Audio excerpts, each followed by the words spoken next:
Yves et puis Monsieur Baupin. Ensuite, hein, Monsieur Le Borgne, 3 points. Le premier concerne le montant de R&D que vous avez annoncé sur la R&D des moteurs hybrides, qui était, si j'ai bien entendu, 450 millions d'euros, et pour la branche moteur à 1 milliard d'euros. C'est bien cela, je crois. Enfin, en tout cas, si vous me corrigerez si j'ai tort.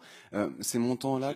Excusez-moi, j'ai cité 2 chiffres, j'ai cité quelques ordres de grandeur. Ouais, bien Une sûr, chaîne de traction, c'est 450 millions, et en effet, un nouveau moteur, en l'occurrence le B, avec 2 versions, hein, turbo et atmosphérique, avec les outillages, et c'est 1 milliard d'euros.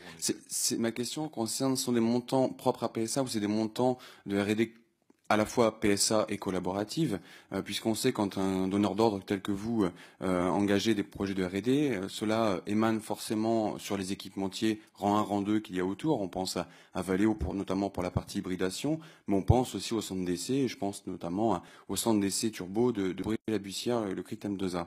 Donc ça, c'est mon premier point. Le deuxième point concerne le véhicule intelligent et connecté avec la notion de maintenance prédictive. Aujourd'hui, vous parlez de motorisation et de véhicules connectés. Peut-on allier à la fois de l'intelligence dans les nouveaux moteurs permettant d'identifier soit les futurs points de rupture, les futurs points d'encrassement moteur, ou en tout cas de pollution éventuelle. Et puis le troisième point, c'est sur les moteurs thermiques, puisque vous avez évoqué le diesel entre guillemets propre. Moi, j'ai eu la chance de visiter votre site de la Française de Mécanique à Douvrin, où sont produits notamment les moteurs essence, en grosse partie, de plus en plus.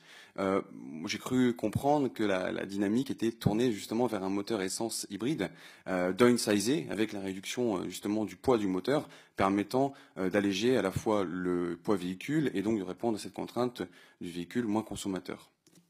Donc la question, excusez-moi. Ma question justement est un peu, enfin c'est plus une remarque en réalité le troisième point, puisque vous avez parlé de moteurs diesel propres et pour avoir constaté que vous étiez quand même tourné fortement sur l'essence.